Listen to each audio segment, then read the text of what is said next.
Well. Here we are.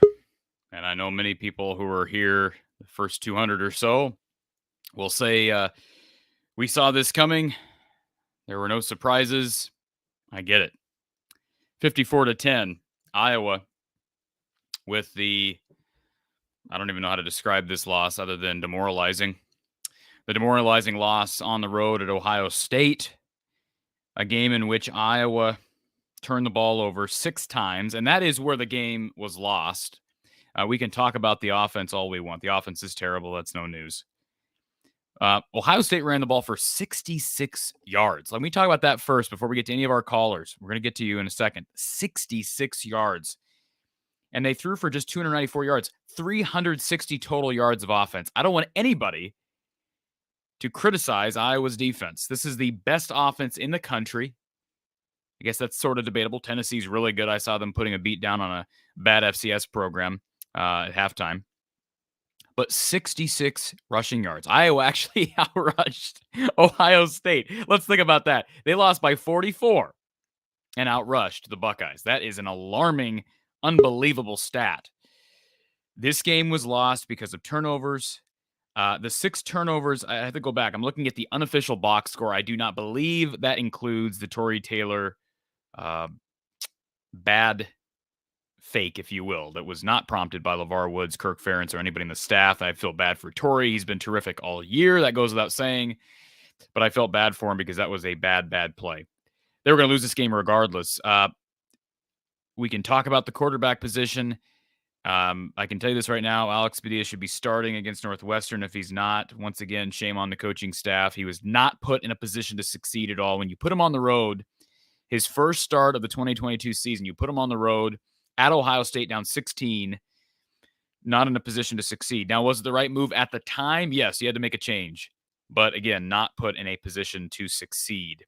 We're going to get to phone calls. We're going to get to people here on StreamYard. We've got Jack, who is in line first. We've got Alex, Vincent, James, all here waiting to hop on the show. And I've got a bunch of comments to get to as well. Coach Don Patterson is calling a game for the Missouri Valley Conference today over in the great state of Indiana. So he will not be with us today. He will be with us tomorrow night. He will be with us tomorrow night at 7 p.m. So just me and you for the next hour and a half or so. And then we'll get Don Patterson for some real breakdown tomorrow. All right, let's start things off with Jack. Jack, welcome to the show. Hello.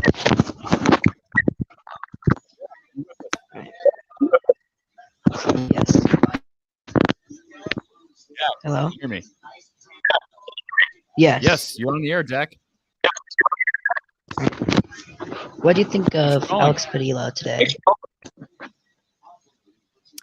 What do I think of Alex Padilla? Well, as I said at the outset, he was not put in a fair position. The kid needs a shot with the circumstances like Spencer had him the first 6 weeks of the season. He needs to start against Northwestern. That's what he can do against a reasonable foe. This game was lost at halftime. So, he deserves another chance, Jack. He does. You agree? Yes, 100%. Yes. But how would you feel after that first interception by Petras to begin the game? Well, Jack, are you on Twitter? No. Okay, you're not on Twitter. That's okay. So Twitter's, I would not recommend you go on Twitter. But this one, you want to know my reaction after the first interception, Jack? You want to know what my reaction was? Yes. This was my reaction. Ignore the ring light in the back. That was my reaction. I was dumbfounded by it. Yes. Blown away by it. What about you? I expected it. I was mad at Kirk Ferentz for electing to receive to begin instead of preferring. Sure. All right, Jack. Anything else? No, that's all right. Thank you for having me. Thank you, sir. Appreciate the call. All right. Appreciate the call from Jack here. We've got a caller on hold on our phone line. Thank you for calling from the Hawkeye of the Storm, Iowa Postgame. Who's on the line? Yeah, this is Clint from Des Moines. How are you, Corey? You said this is Clint? Yeah, this is Clint from Des Moines. I talked to you a few times weeks ago there. Yeah, good to hear from you, Clint. I just want to comment about the game. You know, I wasn't expecting them to win, but I feel so bad for the defense, you know, because they're so good, and they're just not. The offense is not putting them in a position to do anything, and I'm just beyond frustrated. I just feel like they need to clean house with Brian and get rid of him next week, honestly, because it's not going to get any better. And I don't know. I know we've been all talking about, but I just think it's kind of come to a head at this point. I mean, do you feel like it's come to a head at this point? Do you feel like it came to a head 2 weeks ago, 3 weeks ago? Do you think it's just now coming to a head, Clint? I think it came to a head weeks ago, but I think with this Ohio State, defeat the way it was, it just really put the nail in the coffin for me. And I just think he needs to be out of there. And I think if Kurt's not wanting to make a change now, or at least by the end of the year, I think he should go too. It makes me so sad to see that defense, that plays so well, plays their hearts out. They just don't have an opportunity, that's where I'm at with it. I agree with you wholeheartedly, Clint. And I led with this, but anybody who wants to criticize the defense, the uneducated football fans, like some people down south that watch the SEC and like to troll on Big Ten channels, will criticize Iowans. That defense ain't for real. How do you give up 54 points? Again, uneducated football fans out there. This Iowa defense, you're right, was absolutely sensational in that first half. Yeah. I mean, absolutely sensational. We're talking about a Spencer Petras pick inside Iowa territory. We're talking about a Spencer Petras fumble inside Iowa territory. We're talking about a Torrey Taylor gaffe and turnover on downs inside Iowa territory. That's 9 points right there. Iowa stood up and held them to field goals every single time. And I think it was it Joel Klatt that brought out that Ohio State had scored touchdowns on 42 of their last 51 possessions. That's unreal. And Iowa held them every single time in that first half. They gave up 7 points. The defense gave up 7 points in that first half. Yeah. Petras throws the pick. And it's admirable they're even playing this good as much as they're on the field, all game. I mean, it's honestly, it's amazing to me, but they don't have any support. And Clint, they gave up some stuff in the second half. I mean, again, very similar to the Big Ten championship game. Eventually, the dam's going to break. Yeah, exactly. And the dam broke, and that's not anything against the defense. This defense actually built credibility by its performance. I don't care what the final score is. Scoring offense, very deceiving, especially in a game like this. Yeah, or scoring defense. I'm sorry. I did like that they put Padilla in there, man. But I wasn't expecting to do much. He got kind of got in there late, but yeah, I think he gives us more of a chance if they could change the offense a little bit, like maybe do some more QB draw plays and maybe get him running the ball because he's so much more mobile than Petras. I mean, I thought he had some escapability there. So yeah, I don't know. At this point, I just think they need to clean house. So I appreciate your perspective, Clinton. We're not far off in opinions. All right. Well, thanks a lot, Corey. I love your show. Keep up the good work. Thank you, sir. Appreciate the call. All right, let's get to let's see who is up next. Alex is up next here on the show. Alex, how's it going, sir? How are you? Doing okay. You agree with me on this defense? What a performance! No, and the score is not indicative of how well this defense played. You got to look at like 6 turnovers where Ohio State really had field position starting. It was clearly on Iowa's on the plus side of the field. So yeah, this people are going to look at the score and say, wow, maybe this defense isn't that good. But it's, if you really break it down, it's this defense. You had said it at the start of the show. Only 300 some odd yards for an Ohio State team that's ranked, if not number 1, top 5, if not top 3 in offensive category. And Alex, they put up well over 600 yards against Michigan State. Yeah, it's a team that's easily top 3, if not top 2 even. I question. So I actually woke up late this morning. I actually missed that first quarter. I got caught the second quarter and beyond, and I missed the one key play that Joe Evans hit C.J. Stroud and picked and scooped and scored. Yeah. But so what was your thought? Because I laughed as soon as this happened. I saw Padilla and I'm like, all right, cool. Fumble. I'm like, and I started laughing like, oh, there's your one chance, kid. Now we're gonna put Spencer back in. I kind of thought that, but I was happy to see him back out there. But and I believe you had said this too at the start of the show. He got put in at the wrong.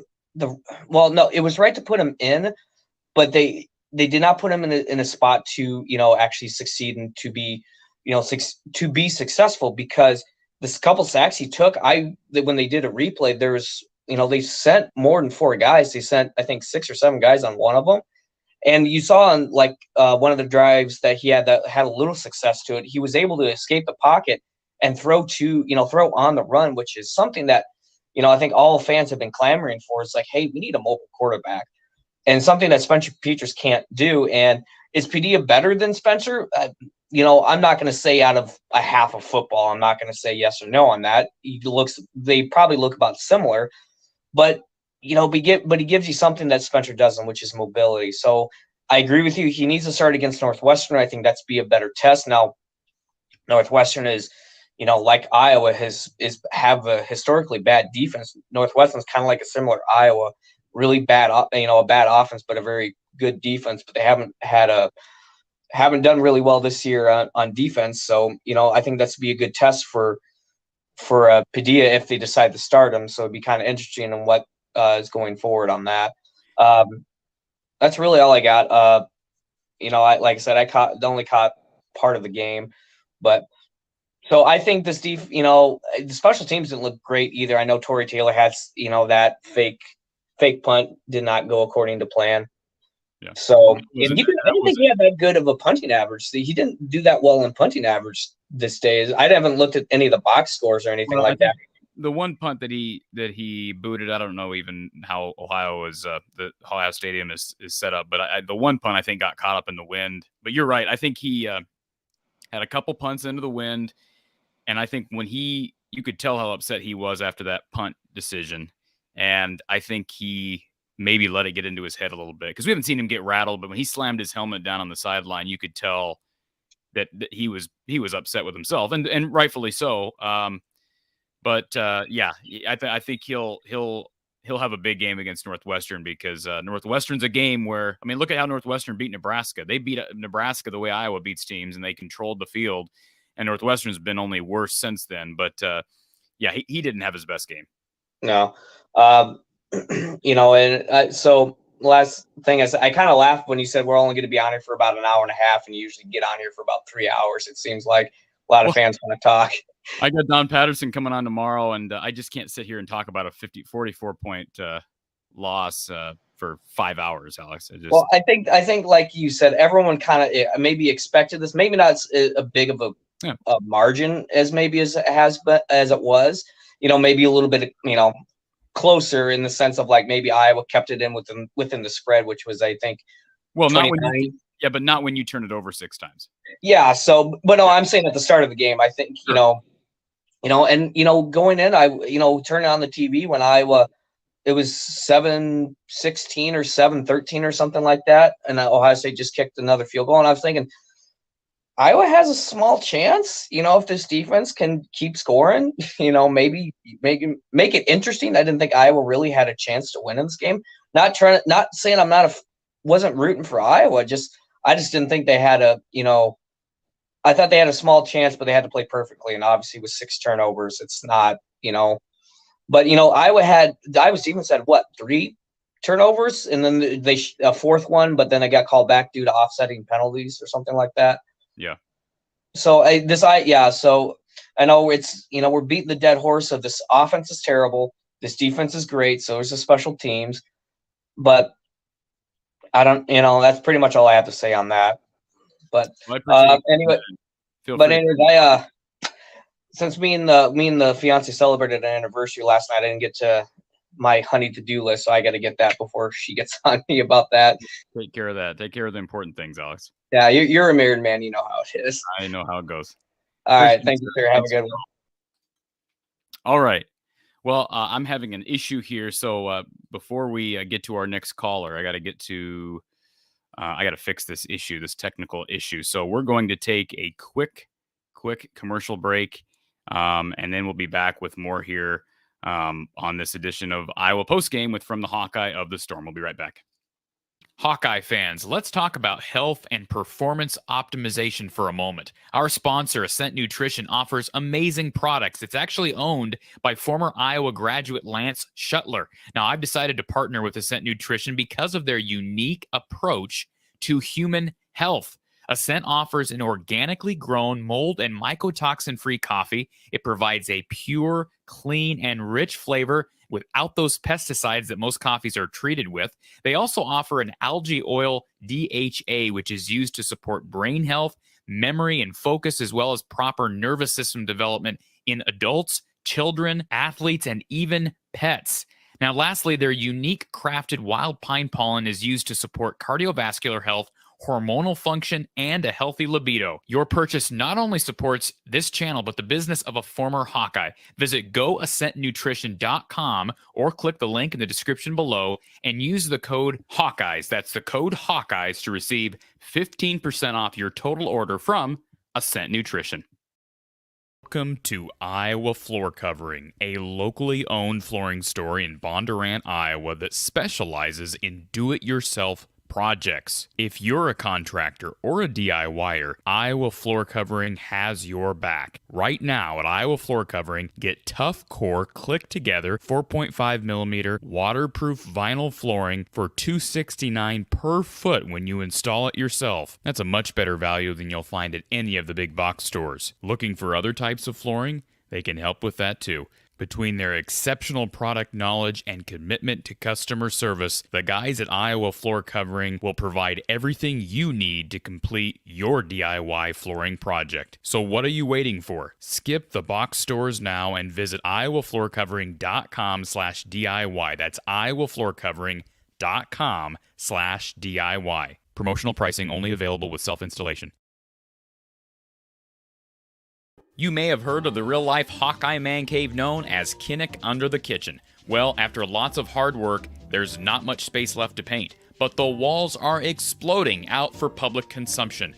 Under the Kitchen is proud to announce that you can now purchase exclusive prints of some of your favorite Hawkeye legends, including wrestling great Spencer Lee, football players Arlen Bruce, Riley Moss, and Tavian Banks, plus an all-in-one Murray family legacy print featuring Keegan, Chris, and Kenyon Murray himself. Signed and unsigned prints are available, making the perfect collectible or gift for any Hawkeye enthusiast. For more information on purchasing one of these outstanding Hawkeye prints, visit Under the Kitchen on Facebook. That's Under the Kitchen on Facebook. So appreciate all of our sponsors that help me if I need a minute to regroup here, and have very generously supported this show despite the Iowa struggles on offense throughout the year. So thank you to Ascent Nutrition, Under the Kitchen, Iowa Floor Covering for sponsoring the content here from the Hawkeye of the Storm. Let's get to our next caller. It's Vincent who's on the line. Vincent, how you doing today, sir? Oh, had better days. Corey, how are you doing? I mean, I didn't have any expectations going into this game, Vincent. So I guess given the, I mean, I'm frustrated by the fact that the score says 54-10. When I think anybody who watched this game understands that the defense played admirably. But other than that, I just hope it ignites change. Well, you said it. The defense played phenomenal, but when the opposing offense is starting inside the 30 or 35-yard line on probably at least a dozen offensive series, there's only so much you can do regardless of how good your defense is. So no, you said it earlier. If anybody's knocking the defense, they don't know or they don't have any football IQ, period. Or just didn't watch the game, didn't bother to watch the game. Right. Yeah, no, yeah. They just, it's a painful thing to watch when every time you turn around, and especially with an offense that's as potent as Ohio State, and yet we kept shutting them down. I was thoroughly impressed with the defense. I'm not even going to touch on the offense. It's just beating a dead horse, like the prior caller said. But I was curious because I had a TV or cable snafu. I guess DirecTV doesn't have a contract with Fox as of right now. But anyway, what was the mishap with Torrey Taylor and the punt? Was it one of those run option kicks where he was trying to get a first down? Did he just muff it and have to run it? What happened? Well, Torrey has developed the skill, and it is a skill. Don Patterson has talked about this, the ability to wait on those punts and allow his gunners to get down the field, his coverage team to get down the field. And in that case, I think he just saw something and he realized, hey, I only need 4 yards. Unfortunately, it was the wrong decision. And I think maybe had he cut it up right, he had Turner Palisard potentially as a blocker. But when your guys don't know you're running, you better have a wide open field. And we've seen Iowa punters. I don't remember who was last year. Or was it 2 years ago? Because it would have been Taylor last year. Maybe it was a couple years ago. I guess Taylor's been the punter now for 3 years, but somebody did that before. I think Taylor's maybe done that once before. Oh, Sleep Dalton. Yeah, it might have been Sleep Dalton. I was thinking it was over, sometime in the last 2 years, but I think it was clear that was not drawn up. Okay. Did he just come up with negative yardage, or did he come up just short? No. I think he got 2 yards. He needed 4 and he got 2. Oh, okay. Yeah. Okay. So, yeah, I was curious. Do you think this is my take, and as long as I've been a Hawkeye fan, I've never thought I'd see the day where I thought we need to move on from Kirk, but do you think it's time? No, I don't think so. I don't think that's not my reaction to 3 and 4 at this point. Go ahead. I may take some heat for saying that because I know some people want him gone, but you've heard you've heard what I want, right? Vincent, right. Yeah. I want Kirk to do the right thing. If he's unwilling, then Gary Barta needs to do the right thing. And respectfully have a conversation with Kirk and say, look, you're not doing what's best for the program by enabling your son. And I have to make a decision because I'm his direct supervisor. So Gary needs to force Kirk's hand in this. And if then Kirk is unwilling to do anything, I mean, he's just going to dig his heels in, then yeah, you say, okay, you have to step down. But I don't think that's been done yet, Vincent. So I'm not ready to say that Kirk needs to be fired. They did just win 10 games last year. That doesn't say anything about the offense. Brian needs to be gone.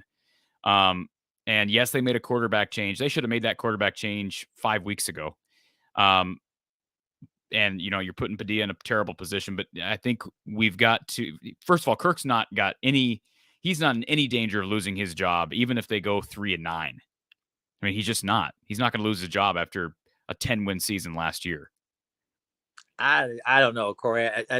I don't agree with that, and I know you got your stance, and I respect that. Mm-hmm. But given the landscape of what boosters and administrators and presidents, what their responsibilities are, it's to the coaches, but it's also to the fan base, and since it's such an obvious and glaring issue, or I guess I'll say it this way, and I'll agree with you on this. If Kirk can't find a way to resolve his OC issues and replace Brian or do what he has to do, demote him, move him, whatever the case may be, if he doesn't do that and he goes down with the proverbial ship, and not wanting to move Brian, then I think the president, the board, the boosters are not going to have any other choice but to ask Kirk to step aside.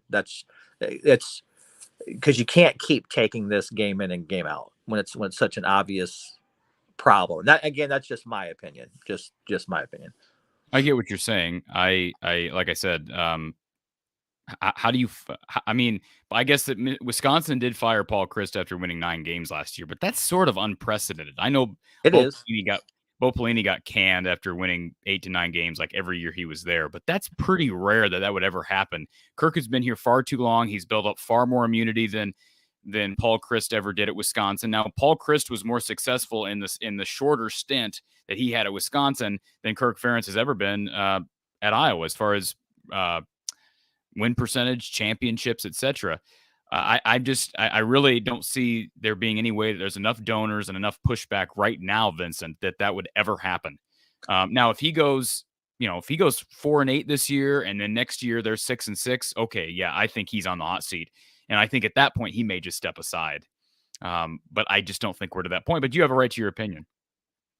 Here's why I think that if it wasn't a scenario where you had your son underneath of you and every week you're having to defend, you keeping him in that position, I think he would have more time to correct the issue as far as the OC. But given the fact that he still keeps sticking by Brian, given just it's such an atrocity to watch the offense, given how bad it is, and he still keeps sticking by it and say he has no plans to make change. I know it's Vincent. Let me just say this: just because I say that Kirk shouldn't be fired right now doesn't mean that I'm escaping that fact. And let me just say this for a second: it's completely unacceptable what Kirk Ferentz is doing. He's not putting the program first anymore. He's been putting the program first, I'd argue, for the most part, in most areas for much of his tenure. But the last 10 years or so have been built on how can I elevate my son, and he's done a great job building, having LeVar Woods retaining LeVar Woods, retaining Seth Wallace, retaining Phil Parker. But the bottom line is now he's promoted his son, and it's gotten to a point where his son is the second most important coach on this football team. And, the failure is so clearly evident at this point. And so you're right. He's done this to himself. It's completely unacceptable. He needs to be held accountable. I think he's been recently in his press conferences when he's spoken to reporters. I think he's been, I don't want to say rude, but or demeaning. But when he asked David Eicholt, I'm not sure if you're aware of this, but we won 10 games last year. That's condescending. Yeah, I heard that. So stuff like that really, it does rub me the wrong way. And it does give me the feeling that Kirk feels that he perhaps is bigger than the program. And if you get to that point, you've overstayed your welcome. But I'm just saying he does deserve some time to get his head on straight in all this because of what he's done. The fact they won 10 games last year, and they very easily could have won 6 or 7 games last year. Remember how many close games they won last year? But the fact of the matter is, Vincent, they did win them. So I think that if they had went 6-6 last year and they're 3-4 now, we'd be having a totally different conversation. Well, true. I just think the dynamic that's there right now, and just like you pointed out, every time these things are brought up to Kirk, any other logical coach would say, yeah, these are things that we're going to have to work on. And maybe there's a possibility we have to look in a different direction, but he's so snide and snarky in the defense of keeping Brian there, where he does think that he's bigger than the program. And that's where, and again, just in my opinion, that's where I feel the powers that be may feel, okay, maybe his ego is a little bit too big where we can't get him to make the right decision in regards to Brian. So we're going to have to make a decision on both. And again, that's just my take on that.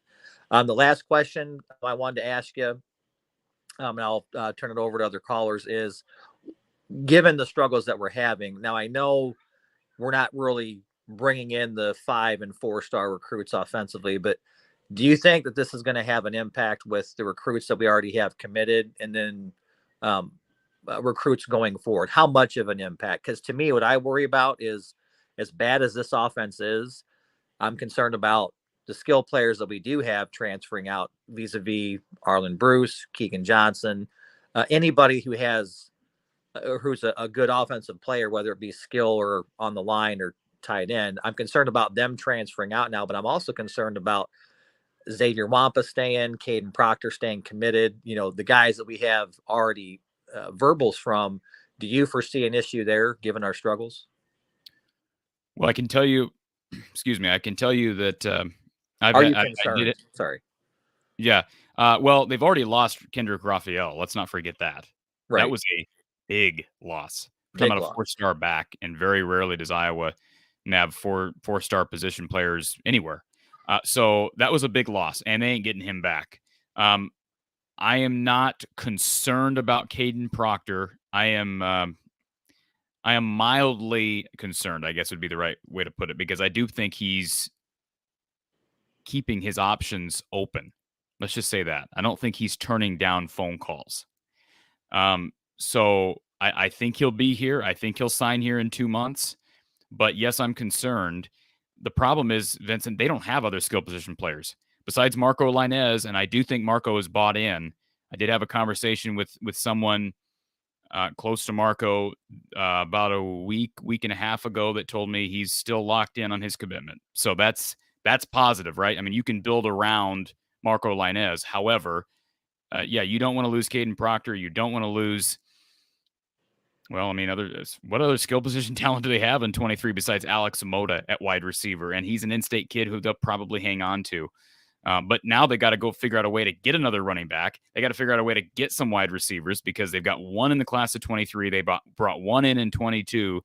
No, recruiting's a problem right now, and it's getting worse because of this issue, because of the offense. We need to keep the guys that we have. I'm just going to leave you with this.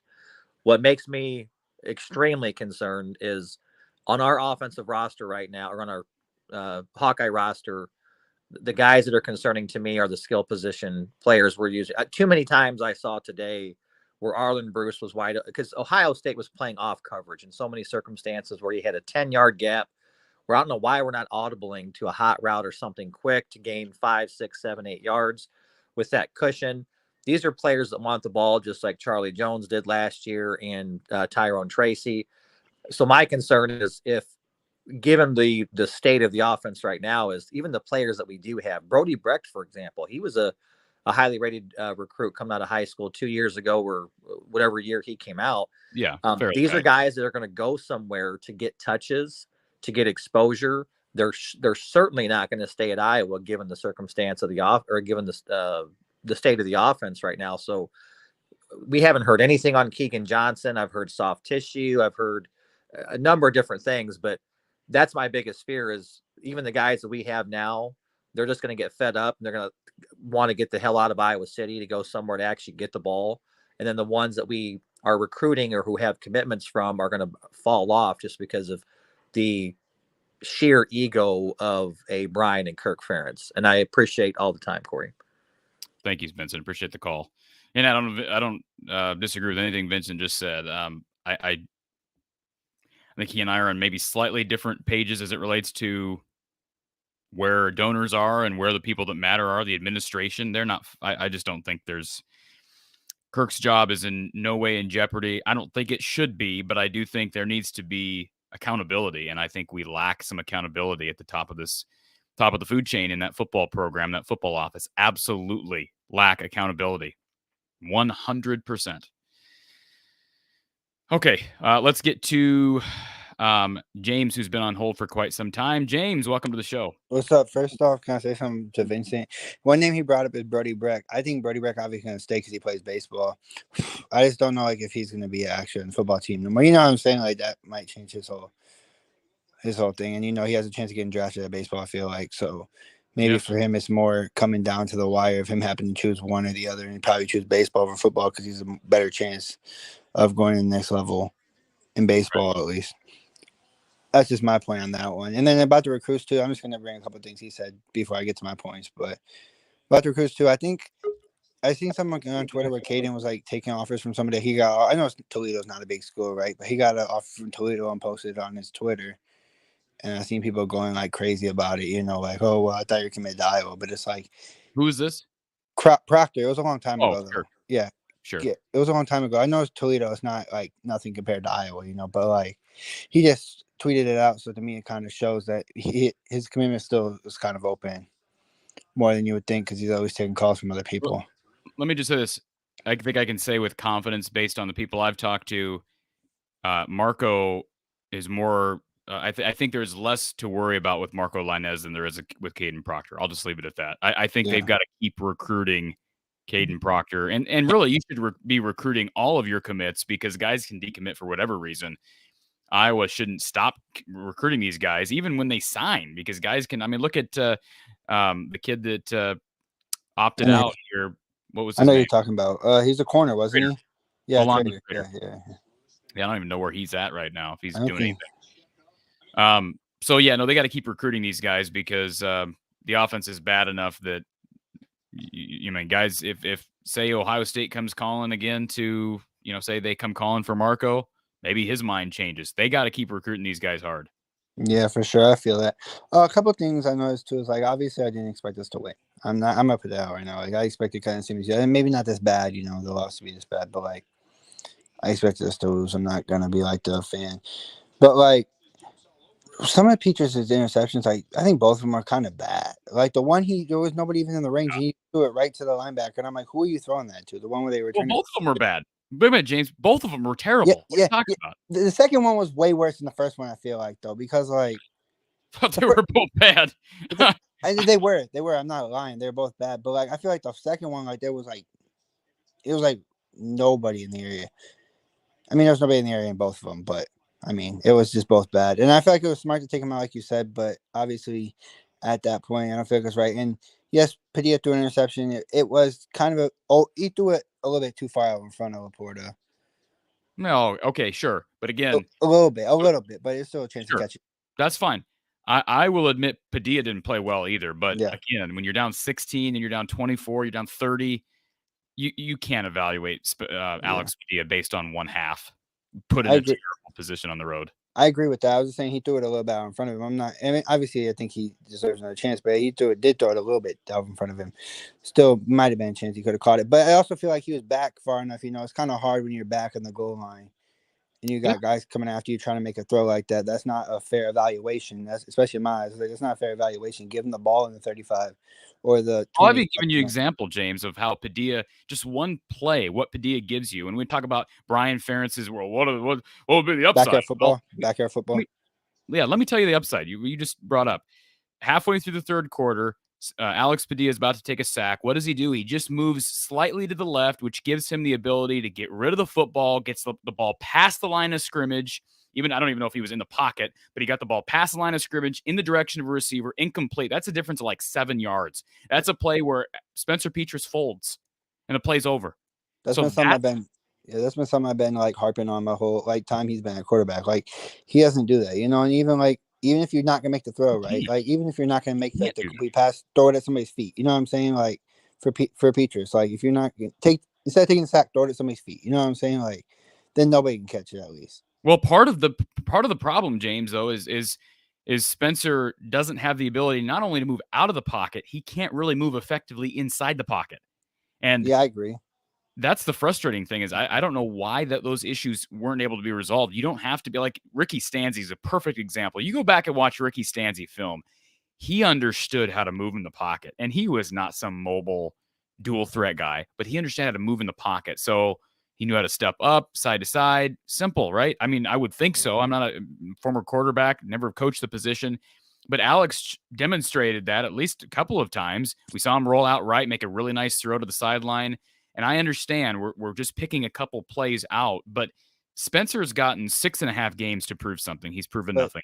But Alex you can pick deserves a the rest couple. of the Yeah, season. you could pick a couple plays out about Padilla, but you can't pick a couple plays out about the guy who's been a starter for 6.5 games.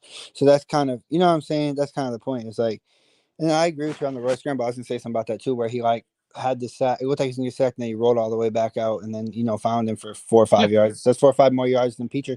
That's like 10 more yards than Peacher would have had because he probably got sacked for 5 yards. So like, Yeah. you got to think about it that way for sure. Another thing, like when we kicked the field goal, and that was a good kick by Drew. I'm happy he made it. The 49-yard one, but it shouldn't have been a 49-yard one. Why are you calling a tight end screen that loses you 2 yards? Yeah, it was third and 7. Yeah, and they called it a tight end screen 2 yards behind the line of scrimmage. I know. No confidence to get the ball down the field. And you want to talk about, we're playing conservative so we don't get pushed out of field goal range with the sack. Well, he still lost 2 yards. That might have pushed you out of field goal range already. Iowa's got a really good field goal kicker here. And I've been saying that, James, you've been watching my show. I've been saying that since summertime. I've always had confidence in Drew Stevens, and he is right now solid. To think he's a true freshman, and he's been terrific. I was happy he made it. I have faith in him to make it too. I didn't think it was something he made it. But like if he would have missed it, it would have been more like not me questioning Drew. It would have been me more questioning why you run the screen for negative 2 yards. You know what I'm saying? 2 yards behind the line of scrimmage. Then it would have been like, oh, he missed the field goal. He shouldn't be the kicker. That would have been more my eyes on it. It's like, sure. Oh, why are you making that play? Obviously, I feel like the defense played really well, especially in the first half. I kind of found it funny how we gave them short fields, right? And we held them to a field goal, right? And a lot of times we gave them longer fields, we gave up touchdowns. You notice that though? Yeah, to some extent. I mean, listen, there's no question Ohio State, they're kind of the kings of explosive plays. So Iowa held them in check much of that first half. But most of what you're talking about, I know they gave up the one longer drive in the first half, but most of those longer drives are in the second half, and things were kind of just out of control at that point. So I don't know. Might have just been kind of time and space at that point. I also was kind of, and I know this is kind of me being nitpicky, I was kind of frustrated they kept leaving them in even though they're up 30. They kept throwing Stroud out there and throwing the football. Like, if you're going to put them out there, at least run the ball. Like, that's just me being me. I guess that's me probably being an Iowa fan just because, I don't think Kirk would do the same thing, but sure. That's just me being that. Like, why are you still throwing the ball up 30? It's kind of BS move to me just because, like, you're already going to beat us anyways. The offense can't move the ball anyways. So why are you just running up the score on us? Yeah, I understand. But, I mean, I think next week would be a good idea. You do think – I think Padilla will be quarterback, but do you think there's a chance – like, Monday's going to be interesting, I feel like, what they do for the depth chart. Well, I don't know the depth chart means much, but yeah, I guess it will be kind of interesting. Does it mean anything? They clearly value practice over gameplay. Although, we'll see if I'm going to listen to Kirk's press conference. We'll see if Kirk brings up Alex's struggles because he shouldn't, because, Spencer has struggled in basically every game so far this year. So I think Alex will play against Northwestern. I think he should play. I think he will. I think it would just look so bad if they went back to Spencer because of one bad half when they put him in a game where they were down 16 points at Ohio State. I think that would just be a really, really bad look. But they've also proven to us, Iowa has proven to us as fans and as people who cover the sport that they're not too concerned with how things look on the outside, or they would have made this move a lot sooner. I also think if you're going to play him, though, I would like to start him, because then, like, you give him a fresh slate. You're not bringing him in whether you're down 14, up 14. You know what I'm saying? Because, like, those kind of things change the game. You know what I mean? Like, if you're starting him out, you can start him with a fresh slate and see what he can do. At least. I agree. But, I mean, it's a winnable game. Obviously, you don't know first always plays it's tough, but also been watching a little bit of their game against Maryland, and their quarterback, Tua's brothers out, but like their backup quarterback's missing a lot of passes, but like they're all getting open deep. Unfortunately, we don't have no real vertical threat, but we'll see what happens with their defense. All right, James. Appreciate the phone call, yep, sir. I'll talk to you later. Thank you, sir. All right. I want to address this first. So this comment from Mr. Boatwright. Ohio State averages 544 yards per game, Justin. 545.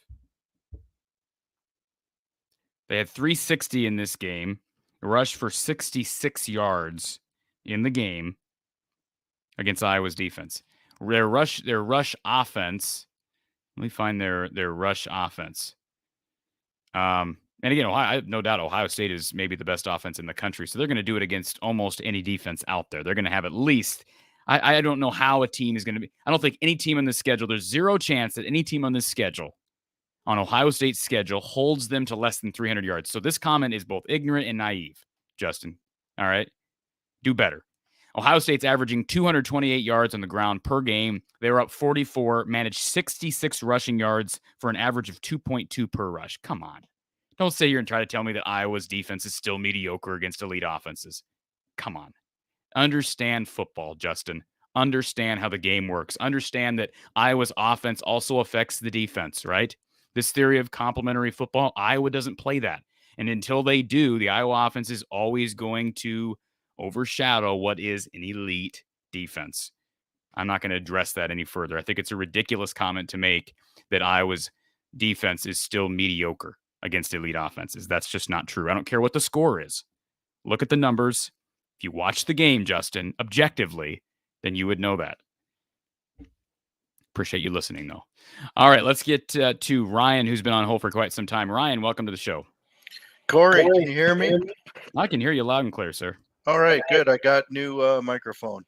So I was on vacation for the last 9 days, and Thursday I was sitting in the hot tub, and an Ohio State guy, I was making the mistake wearing an Iowa hat.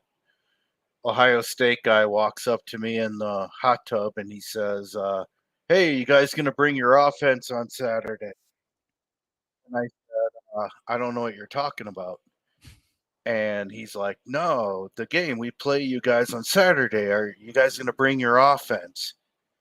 And I said, what are you talking about? And he goes, well, you're wearing an Iowa hat. And I go, oh, am I? It's just a hat. I mean, like the last thing in the world I wanted to do is engage a fan. You know, life is so easy when you're an Ohio State fan. You know what I mean? Yeah. So you said something earlier that was interesting. You advocate Kirk still staying on. And yeah, I know it's Ohio State. We're not going to lose this bad for maybe ever, score margin wise. Yeah. But it's just really shocking to me that a guy with a better resume than Kirk, I would argue, Paul Chryst, is watching games on Saturday afternoons eating popcorn. The problem is with Kirk is Brian is going to be a hill that he's willing to die on, and he can afford to with that buyout. Paul Chryst gets, relatively speaking, measly $11 million, and Kirk would be what, mid 40s, maybe north of that, 48, I think it might be. Yeah. The thing is when you have a young offensive line, and it's no secret we were going to have a young offensive line from last year.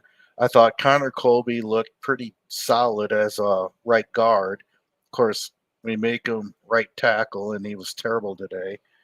You got to have mobile quarterback to have any shot at all. And you already brought up the play where Padilla was about to get sacked. He still was able to throw the ball away and at least, like you said, save us 7 yards. My problem is I think the transfer portal is going to be a very tough sell. When you look at the recruiting class coming in, outside of Marco Lyonez, we have nothing. Like, okay, an in-state kid that might be a development wide receiver. We have nothing. He's by the way, he's been a quarterback his whole career. And that's fine. We've done things where, you take quarterbacks. Heck, Chad Greenway was a quarterback in high school. Chad Greenway played here like 17 years ago. I know. What I'm saying is we have a very, very good record of taking quarterbacks, making them receivers. Marvin McNutt's an example. Well, that was 12 years ago. Well, I understand, but Kirk will go back 48 years and say, I'm just saying, fine, but you can make a quarterback a receiver, but they have to be development receivers. I'm just saying none of the guys that were developing these guys into receivers are here now. None of them. Well, none of the coaching of staff course that was not. there then is here now. And Kirk will probably say he's got a track record of taking quarterbacks, changing positions. Cooper DeJean, taking a quarterback and changing positions. Of course, Cooper's not a wide receiver. But the thing is I think the transfer portal, like you look at next year, Padilla's probably not going to be the answer. I don't disagree with them going to him. I think Kirk is always a little late on the gun, too little, too late. It should have been probably done halftime of Iowa State, But that being said, how are you going to get a transfer quarterback to come in to save us next year while maybe you try to quote unquote develop lobbyists for the next 3 years later? I think you look at our recruiting class coming in, we got O-line, obviously, and some D tackles, some defensive guys. We have nothing other than Marco coming in as a skill player on offense. So, the cavalry is certainly not coming.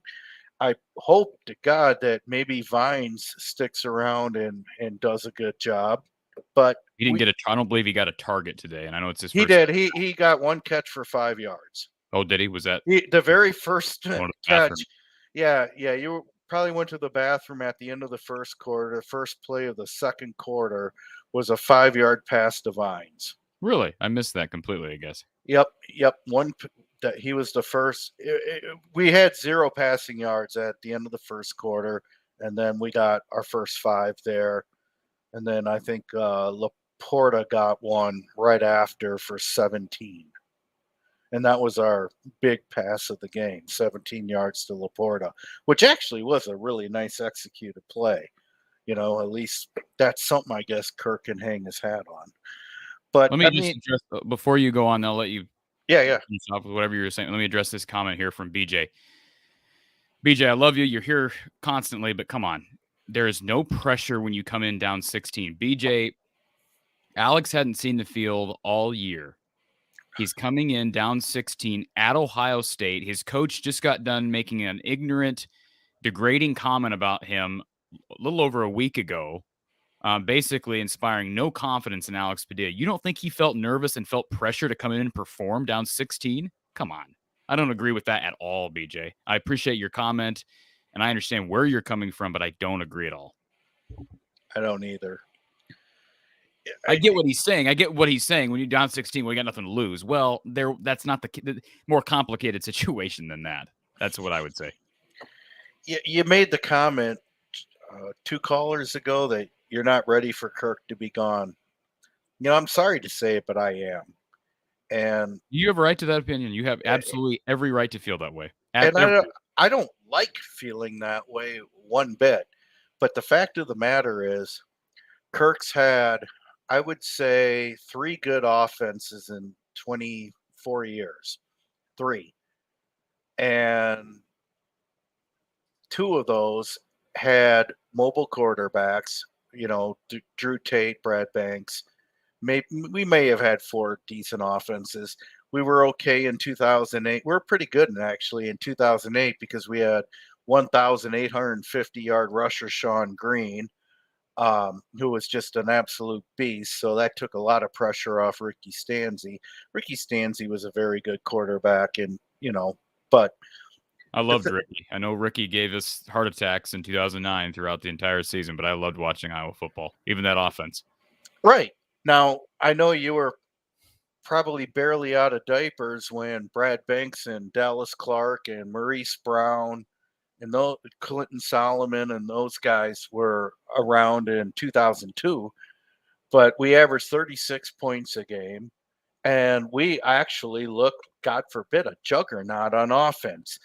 And we went, and then 2 years later, we were down to our fifth-string running back, Sam Brownlee, and we win the Big Ten, tying with Michigan, thanks to Drew Tate, because he kind of just played, threw caution to the wind and was extremely mobile and capable.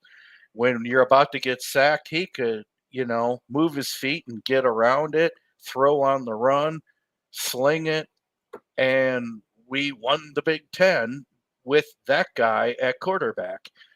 Then we get away from that whole model and go back to, the vertical pass game, dink and dunk, this, that, and the other. And I don't know. It's just everyone wants Brian gone, myself included.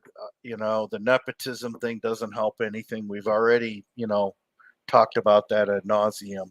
But Kirk is the problem here. He really likes ball control, boring offense. He's perfectly happy winning 10-7. But the problem is, if you can't move the chains like today, your defense is going to be on the field for 40 out of 60 minutes. They're going to get gassed. Bad things are going to happen, even to a defense that is playing its ass off. And so I think, number one, for those who still are not sold on Kirk needs to go, just remember this. He made his career here on his two defensive coordinators, no doubt about it. And I would argue LeVar Woods as well today. But you sell your wins came on the back of defense primarily, and that's fine. But there are three phases of football, and one of these phases is just tremendously forgotten about. It's terrible malfeasance. I do not see how we're ever going to be able to recruit good talent in this offense. And let's see what the conversation is come November, December, after the Nebraska game. You just the other night had Arlon Bruce III on, the father of Arlon number 4. And you heard, like I heard, he kind of implied that it's on the table that he's going to be leaving after this year. He didn't say he was, but he did mention Kansas and Miami as possibilities, but let's see how things work out, yada, yada, yada. I can't be surprised. I would be shocked if Keegan Johnson stays. You lose Sam. I mean, what are we going to have? What are we going to have? You can always say, well, go to the transfer portal. Number one, I think Kirk hates the transfer portal. Number two, I really don't know who would want to put their chips on Iowa's offense like this. I appreciate a lot of what you just got done saying, Ryan, and I do need to move on because I got a buttload of callers to get to, but I got a lot to respond to. So definitely, we're going to continue this conversation tomorrow. Hopefully, you'll be able to be back on, but I agree with much of what you just said. Thank you. Thank you, Ryan. All right. We got a plethora of calls. We got somebody on hold on the phone. Thank you for calling Iowa Postgame here from the Hawkeye of the Storm and Iowa football, the voice of college football. Who's on the line? Lomansky on the phone, Mr. Corey. Lomansky. How you doing, sir? I'm not going to answer that question, but I will thank you for what you're doing this season, because to be in your chair is very, very difficult from your perspective, and for me, just what you have to do on this call-in show. I just want to thank you, and I'm urging people to hit the like button. You know, we got 400 people watching, and we're not even half on the like button, and that's bad offense. And I just can't stand any more bad offense anywhere, even on football. Please hit the like button. If you're watching the show, folks, follow what Lemansky's saying. Please scroll down and just hit that little thumbs up button, the like button. That helps. Thank you, Lemansky. You're welcome. Not to spend much time on it, but folks, the guy that's sitting in his lawn chair that hasn't done much for Iowa football because he's had it easy. He's inherited the great moves by Bob Bowlesby and Bump Elliott is Gary Barta. And boy, wouldn't you like to have his job regarding Iowa football, sitting in your lounge chairs for all these 20-some years? And I'll end my conversation about Barta, but that's the only person I believe now that can really put the pressure on to make changes in our offense. I'm so proud of our defense, and you compliment you, Corey. The Michigan Ohio State following, especially the Michigan following on your channel, is amazing.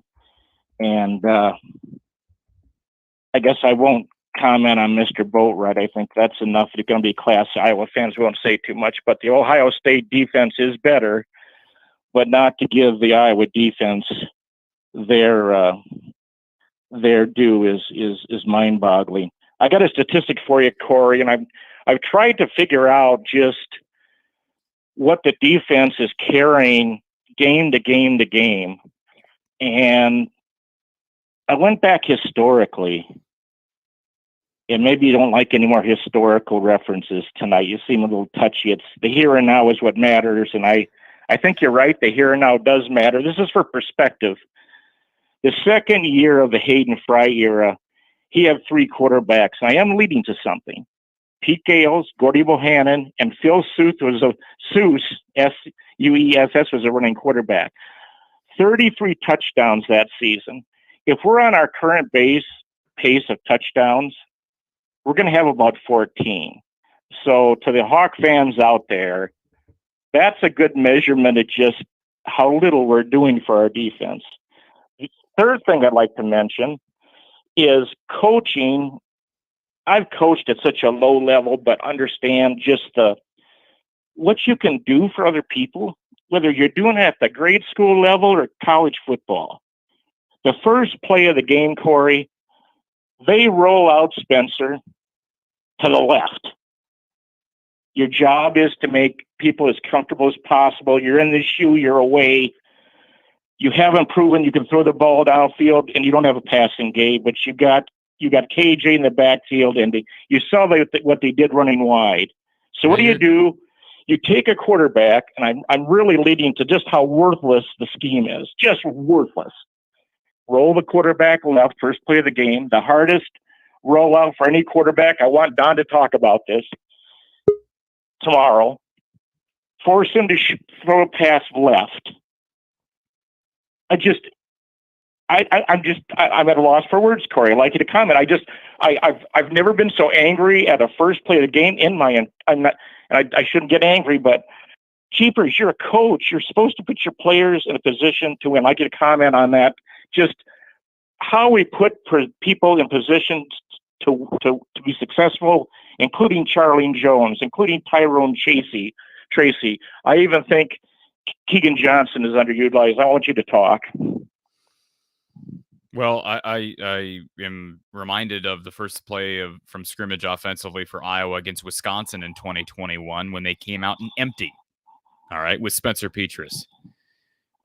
I don't understand. I think at times maybe we're trying to outsmart our opponent. We're actually outsmarting ourselves. That first play of the game, Lemansky's complicated by the fact that Spencer, from the moment that ball was snapped, appeared to lock in on whoever I don't even know who it was intended for. I mean, just locked in on him with seemingly no regard for the defense. And that was really what's concerning is we saw Nate Stanley at times throw the ball straight to a defender, maybe once every couple of games, and it was kind of confounding. When you saw Spencer do that twice in the first half, I mean, right to an Ohio State defender, I think he lacks complete confidence right now, and he doesn't have an OC or a head coach that knows how to build confidence in him. And because you're right, I didn't think about it until you just brought it up. But yeah, rolling him left to start the game, an unnatural movement for a right-handed quarterback. I will be interested to get Don Patterson's take on that because, and I have a feeling of what Don will say, but there's just so much wrong with this offense, so much. And, that's why when I saw Alex struggling in that second half, and I was rooting for the kid, when I saw him struggling in the second half, I thought there are going to be some apologists out there, some Kirk Ferentz, Brian Ferentz apologists out there. They're still, they've been digging trenches to hide from the masses for the last 6 weeks, but they're still out there. All right. They're still out there, and they're going to say, well, look what Padilla said, but Petras wasn't the problem. See, those are called one-dimensional fans that don't understand the game, and I am by no means some grandiose expert, but I think we can both agree, Lemansky, this offense has clearly demonstrated that there are so many issues. It all comes back to coaching. And when you have bad play calling, you have bad quarterback play, you lack talent at receiver, your line can't block. You don't understand how to manage the clock, although they haven't had as many situations where the clock has been an issue this year. I think it just comes back to coaching completely. And I feel bad for Spencer Petras because he's been the scapegoat through the first half of the season. And I felt bad for Alex Padilla being put in the situation he was put in the second half today. But either way, you're absolutely right. The Iowa coaches, specifically play callers, and that's particularly Brian Ferentz, they don't put their quarterback in a position to succeed more often than not. And that includes Spencer Petras. That's a good point you made, Lemansky. And to follow that up, I'm totally off. I'm not totally off because I'm a human being. I don't want to criticize Spencer Petras at all. We're long past that point where you're supposed to look out for your young men. These are 18 to 22-year-old people. You ask somebody about when was your turning point, and this will surprise you, Corey, by me. I turned somewhat last year before we got blown out by Michigan in the Big Ten championship game. I just watched them not getting their younger quarterbacks on the field. And forgive me, Corey, Pete Gales and Gary Bohannon were inherited from the Bob Cummings era. Second year of Hayden, they brought in Phil Seuss. 1981, folks, they went to the Rose Bowl. But they had 3 quarterbacks on the field in that 1980 year. Last year, talk about developing the offensive side of the ball. Let's talk about something more fun. Let's talk about Phil Parker on the defensive side of the ball, putting our corners on an island against perhaps the leading Heisman Trophy winner candidate. Phil Parker is so intelligent. He said, this is how we can win this game and hang. We'll put pressure on the quarterback. We'll put our guys on an island. And let's just see this Heisman Trophy winner carve us up in the first half. And he could not do it because we had a genius defensive scheme and coordinator. And after today's game, Corey, I'm not so sure Phil Parker's is as important as Kirk Ferentz. I have so much admiration for him as a coach that, he kind of showed something into my respect to the Ohio State people in the chat that got a lot of stuff wrong today in the chat. I would be a little bit worried about C.J. Strong going down the rest of the year. He's an excellent quarterback, but he didn't win the Heisman today. I'll hang up and listen to the show, and if you're done with me, and thanks for all you do on these tough chats when things are going the wrong way. I'm hanging on my 7-5, Corey, but I'm not that altogether confident. I'm getting more worried every day. Well, you hang on to it tight, and we'll talk to you tomorrow night with Coach Patterson. Good. Thanks, sir. All right. I'll tell you this, folks. I'll just mention this before we get to our next caller, and we got about 30 to 40 minutes more here in the show, and then we'll be back tomorrow. We got some callers here on hold. Let me just say this as it relates to the coaching vacancy that's going to occur here. I don't know, in the next few years. I don't think Kirk's going to be here till 2029, 2030.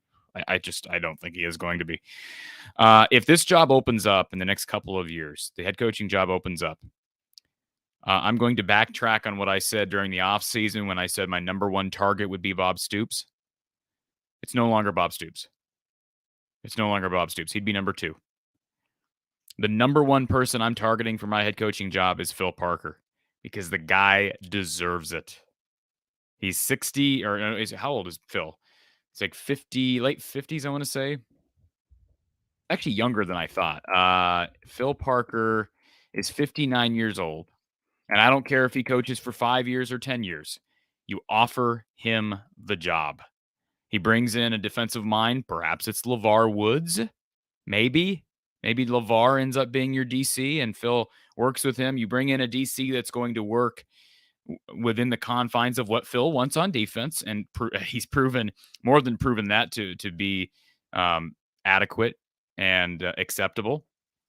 And then you trust Phil to go get an offensive mind. And I would think the suffering that Phil has to be going through watching this offense night in and night out, day in and day out, week in and week out, would be enough for him to go find the best possible candidate for the position. Let's go to OS for Hawks, who's on the line. How are you doing, sir? Corey, I'm doing great. How are you? Doing okay. I am not shocked by this result, disappointed to say the least. I'm sure you feel the same. I do. I'd just say you looked a little stressed. Take a deep breath. We'll get through this. Just some comments. Offensive execution, not good. Earlier caller talked about the wide receiver screen to Laporta on the 3rd down, and we lost 2 yards. Nick Lachey whiffed on the block on that screen. Complete whiff. I think, let me just defend Luke for a second on that play. I had to go back and look at it again, but I think the Ohio State corner read that perfectly and just got there before Luke did. And even if Luke had laid that block, there was another defender. Laporta was not getting that first down. Yeah, but well, I'm just talking on execution across the board. Sure, I get you. Connor Colby, another 3rd down situation, completely whiffed on the block. And good. I don't know if you noticed, Brian Ferentz grabbed his head and just shook his head like, I can't believe. I don't know what the play call was on the field, but he was upset when that happened. Which play was it? Which play was this? It was a 3rd down play on a and we got sacked. I don't remember. It was earlier in the game. Petrus, we'd actually moved the ball a little bit. We had like 3rd and 4, and we going back to pass, and Connor Colby just completely whiffed on the block, and we didn't have a chance. I guess what I'm trying to get at is we're so focused on wanting to get rid of a coach that and understandably, I guess my point is that the offense is not executing, and that is on the offensive coordinator. I mean, plain and simple. It is. You're absolutely right on that. That's a good point to be made. The onus falls on Brian. Everyone wants to blame Kirk, and you're right. Kirk has to step up and make a change, and so he's responsible for not making the change. But the offense itself still falls on the offensive coordinator. And I know Don Patterson has said that is a fact. He's the one making the play calls on game day. And one last point. We did not play very well on special teams today. The fake punt's obvious. That's not. There was also a situation where we didn't have a fair catch, and we ended up on the 2-yard line. I mean, that ball could have been played in the air, and we don't have our backs up against the wall. That's what I'm talking to execution. And the other thing that I see is we have a real lack of wide receiver talent. And my last point is I'm afraid everybody wants changes at quarterback, and it won't hurt.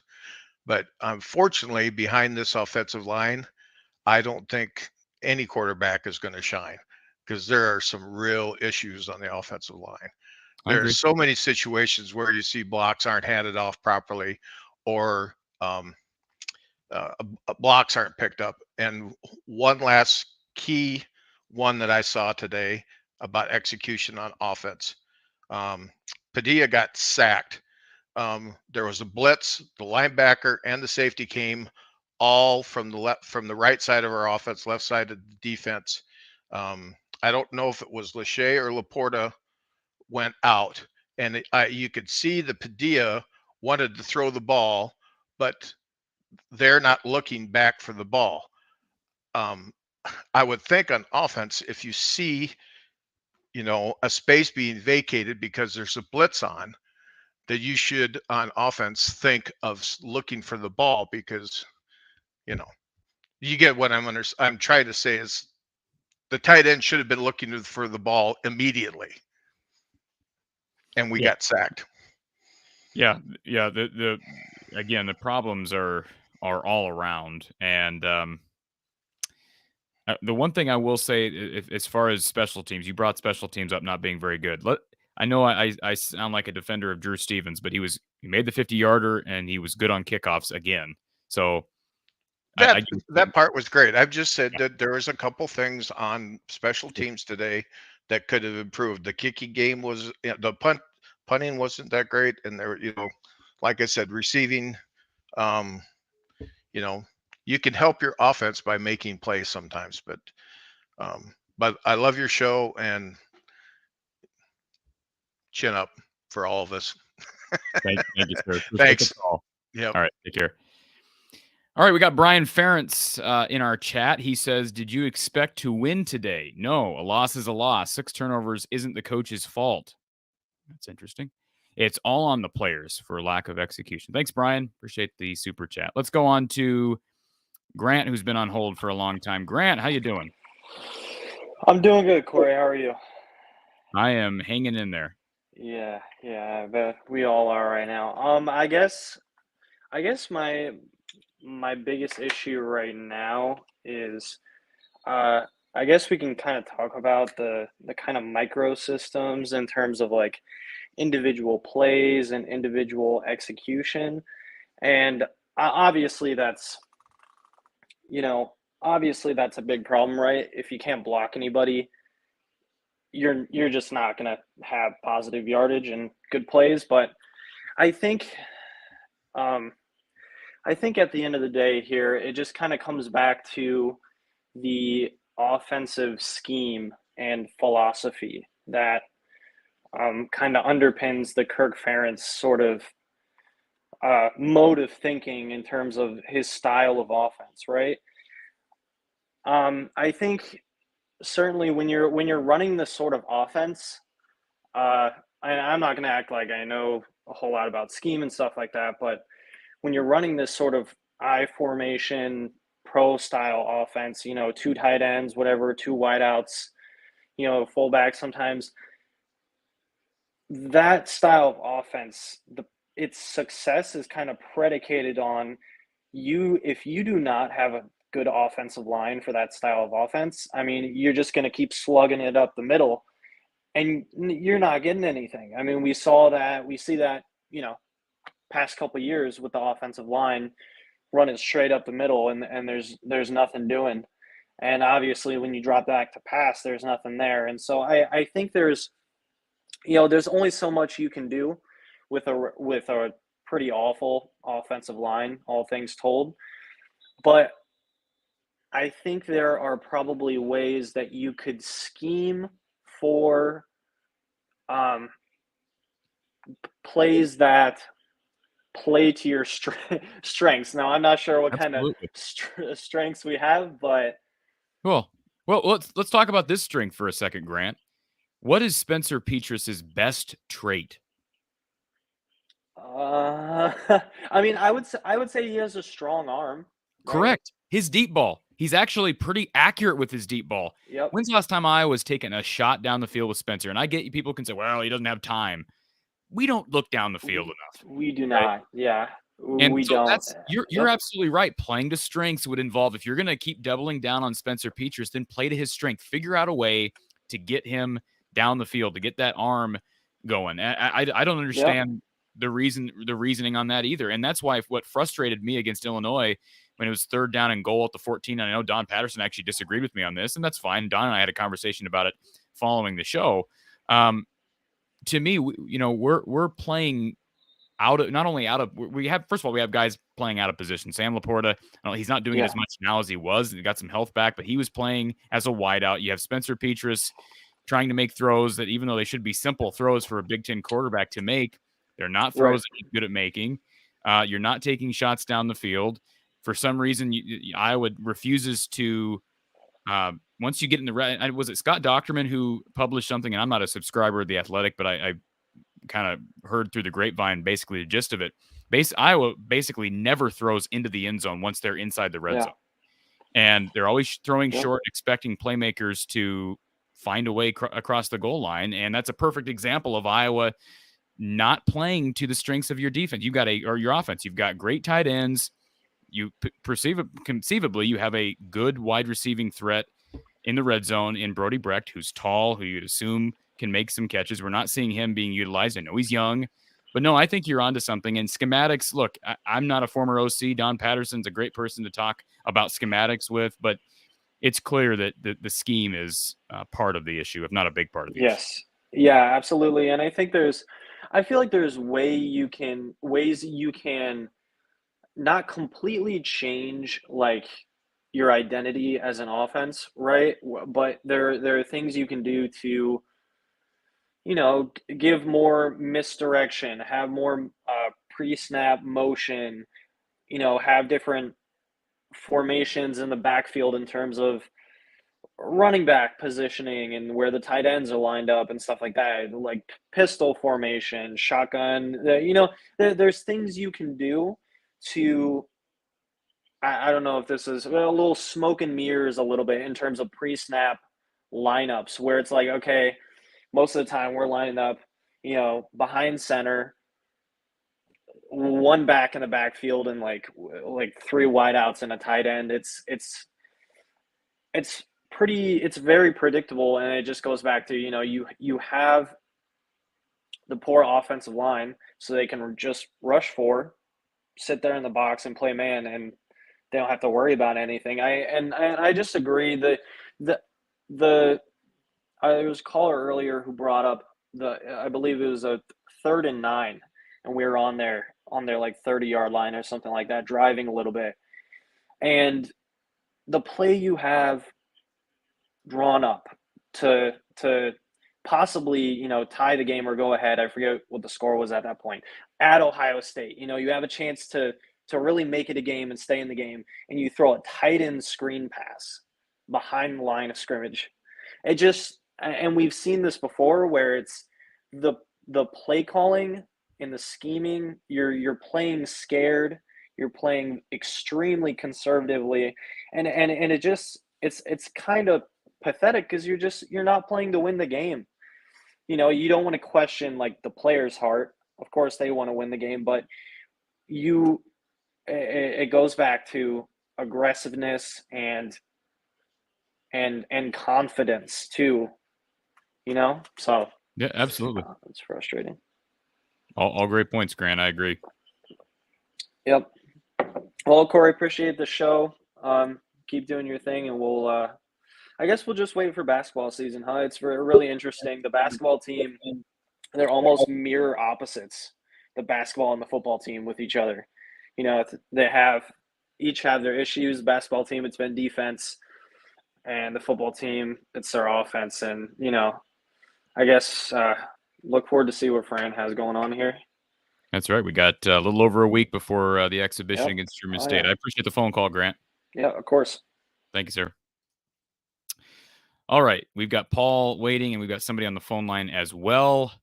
No sticks, no bricks says, is it basketball season yet? And a reminder to everybody, if you've missed the announced this last week, Iowa postgame with Coach Gary Close returning for the 2022-23 men's basketball season right here from the Hawkeye of the Storm. So you're watching this on our Iowa Football at the Voice of College Football channel. Mark Rogers and his terrific work, one of his many many college football channels. Swing over to From the Hawkeye of the Storm for Iowa postgame with Coach Gary Close, live after Iowa basketball games throughout the season. So great content along the way, or I should say in the hopper. And I'm looking forward to it too. I think Iowa's got an opportunity to surprise some people in a Big Ten conference that I think might be down a bit. And if you missed our preseason show with Coach Close, check that out on the channel as well. We welcome Paul to the show. Paul, good to see you again, sir. Good to see you. What are your thoughts on the 44-point defeat? No surprise. I was surprised by the amount of turnovers, though. That was really surprising. We haven't been good on offense, but we haven't turned the ball over very much either, so that was very unusual. I had a couple thoughts written down. When Padilla came in and when he fumbled the ball for the first time, a thought occurred to me, and I really hope this isn't the case. I hope a reporter asks Kurt about this. I really hope that wasn't his first time taking snap with the first team offense, because boy, it looked like it.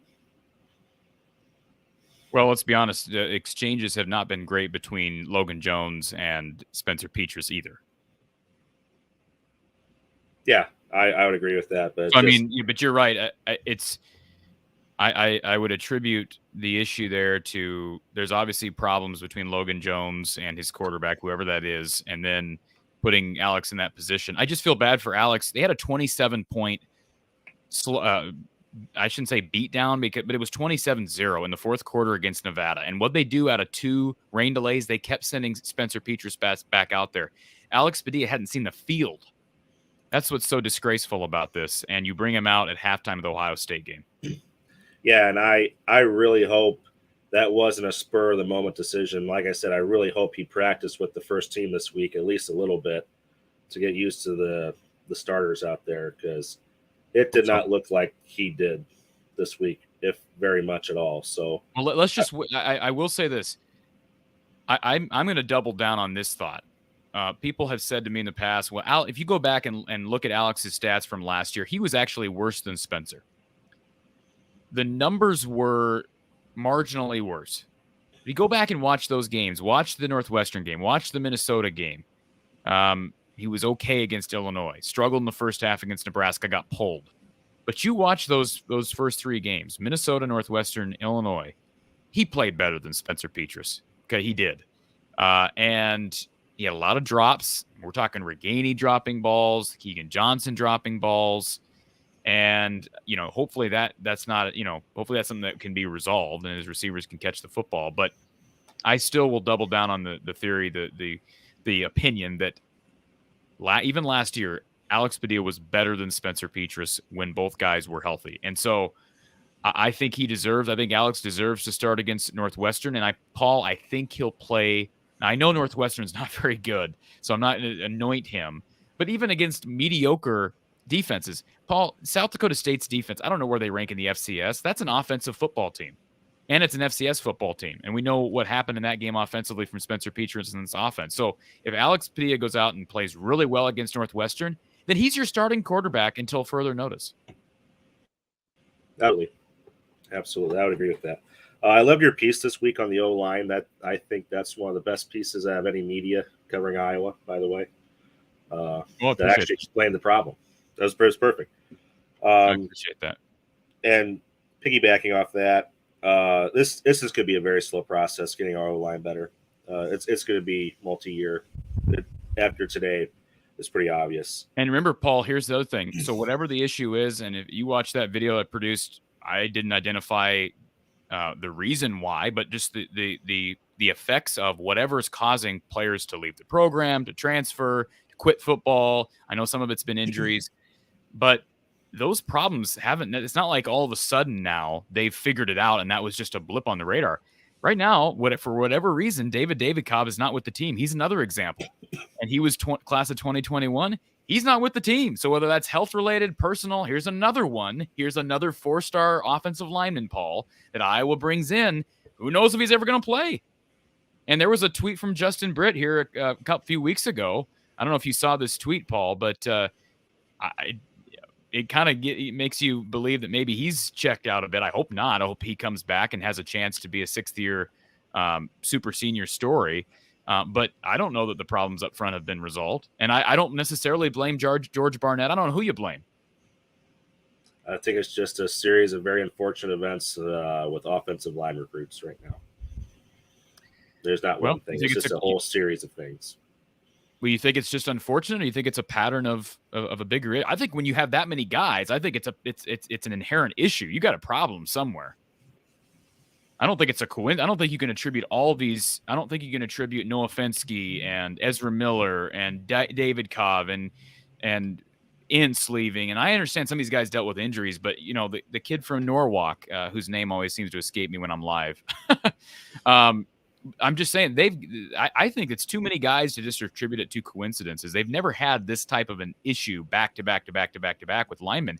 They have not had, if you go through those linemen, you watch that piece that I produced, they have not had a lineman, an offensive line recruit developed into an NFL, or at least even someone we perceive to be a future NFL talent since probably the 2016 class. That was 6 years ago.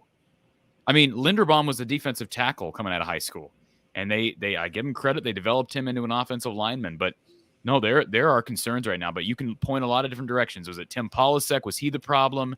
Is it George Barnett? I don't think you can attribute everything to Barnett because these problems started long before Barnett got here. Or is it Chris Doyle? But again, Chris Doyle was gone in 2020, and the problem started probably in 2018, 2019 because they were bad up front in 2019. Well, a lot of different directions you can take that conversation. Yep. And moving on here, I saw a tweet from Mike Koloss from the Gazette. This surprised me. Iowa today gave up the most points against a team since 1995. So that means this is the most points Kurt Ferentz has given up in his coaching career today. That shocked me. Wow. That's incredible. That's an incredible stat, Paul. And I'll say this too. I would venture to say, and I could be wrong on this, I would venture to say this might, for Power 5 football games, Power 5 matchups all season, I'm guessing this will probably be the most points scored by a team with paired with, how do I phrase this? I don't think there's ever been, I don't think there will be, I don't think there has been all season a game where a team scored this many points with this few of yards.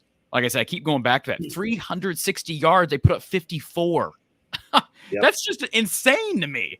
That's an insane number. I don't think we're going to see that the rest of the season. And the other thing that's just amazing was the time of possession. I think we were only 45 seconds left in the time of possession. I don't know how you do that either. I don't know how you do that either. And let me just address this. So this comment from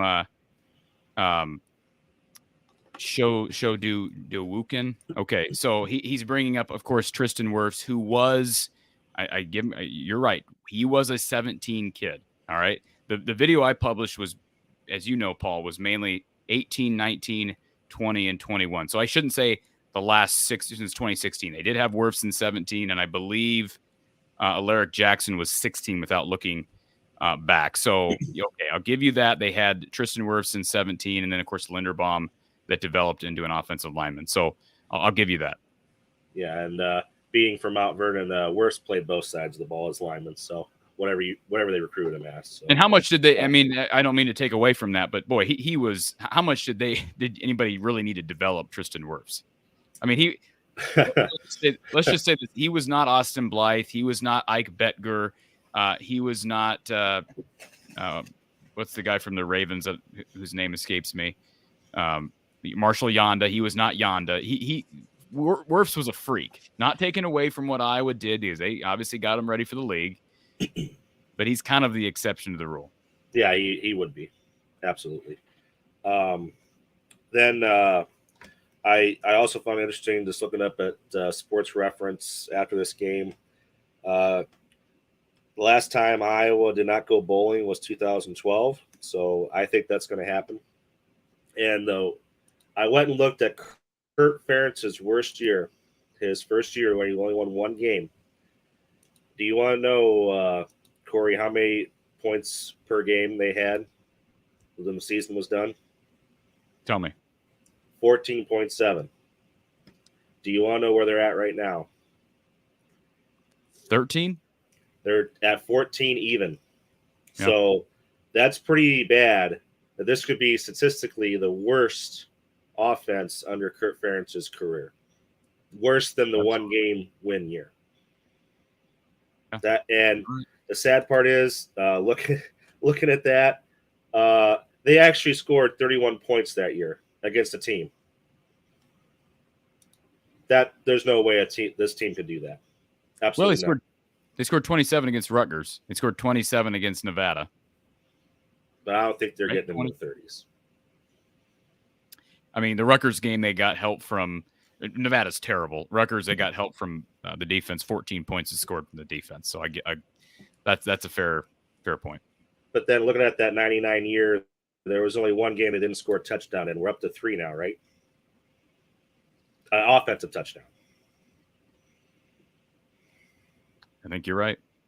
Yeah, you are right. You are right. At least 3, but just off the top of my head, South Dakota State, Illinois, and in this game. And they nearly didn't score one against Rutgers, right? They scored one touchdown, right, against Rutgers? One touchdown, yep. So when we're comparing the 99 season to this season, it's not good. I agree. So I don't know what else you do. And thanks for highlighting my quote. The definition of insanity is doing the same thing over and over again and expecting the same results. And I feel like that's what we're doing offensively. What we've done. What we do offensively. We've done it for years. All right, Paul. I appreciate your calls as always, sir. Thank you, Corey. And you have a good day. And just remember, everyone, the sun will come up tomorrow. Sun will come up and we'll have a show with Don at 7. Thank you, sir. All right. Appreciate some positivity here. John says, let's be positive here. Think of all the money us fans will save from not going to a bowl. Ship has not sailed quite yet on that. By the way, somebody who brought up James Daniels. James Daniels was a 2015 recruit. So just as a side note to that.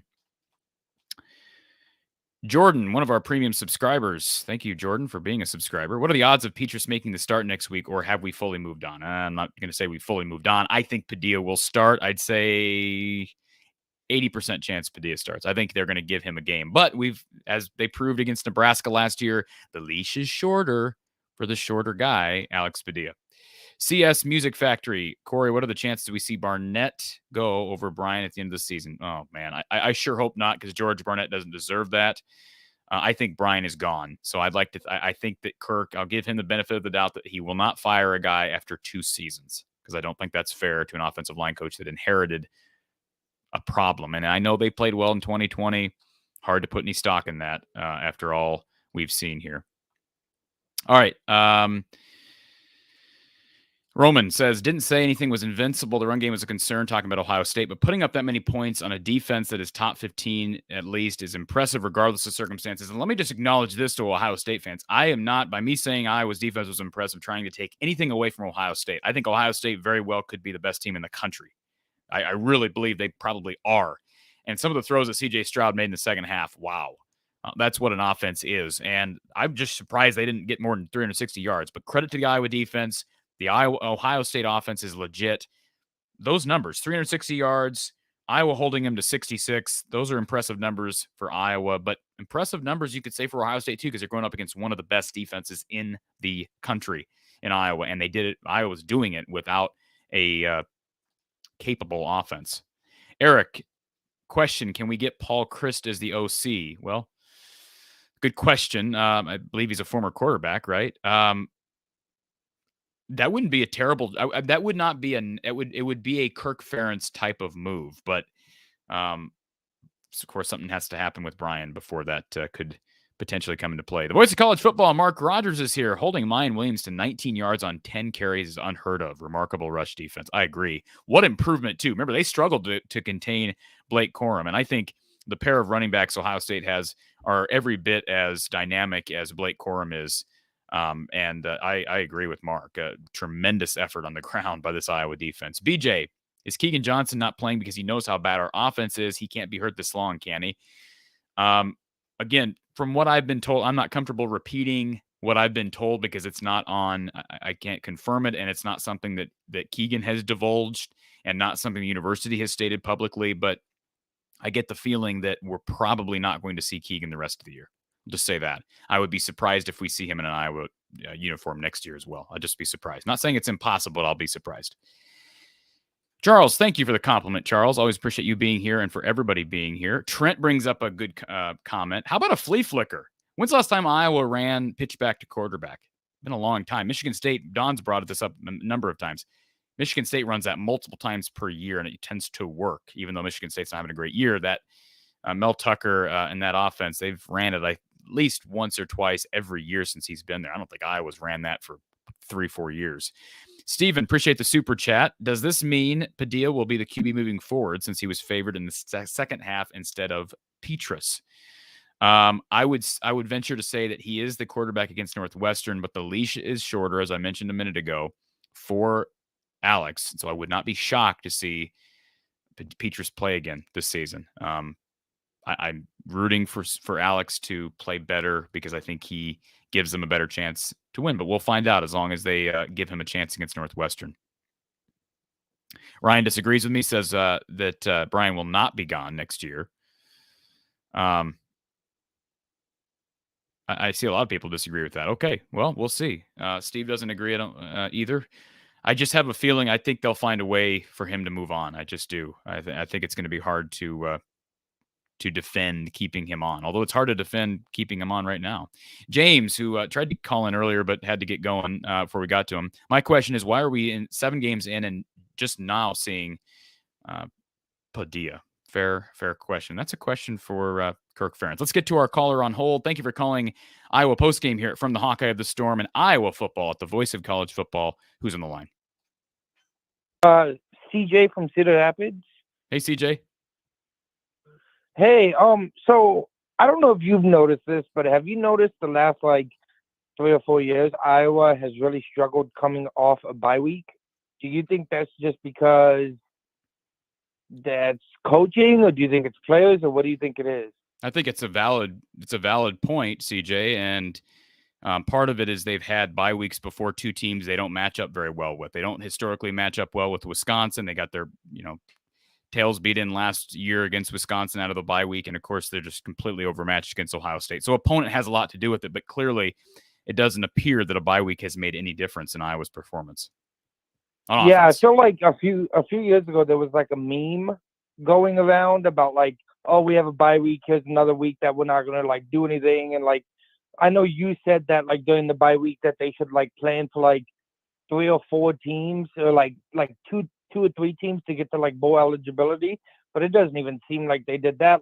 I know you were talking about how the offense, I felt like today they had some really bad penalties again, and I know you said during the bye week that Kirk might fix that, but it's today I felt like every time they were moving down the field, it was oh, false starts. So it wasn't holding, but it was a false start at a really bad time and things like that. It's just I feel like they don't do anything during the bye week other than just come and bash players or whatever during media time. Well, we'll say this. Let's just give Phil Parker's defense credit. I mentioned it a few minutes ago, but I saw an improvement in stopping the run because Illinois ran pretty effectively against Iowa. Michigan ran effectively against Iowa. Ohio State did not. So at least on that side of the ball, I saw an improvement out of the bye week.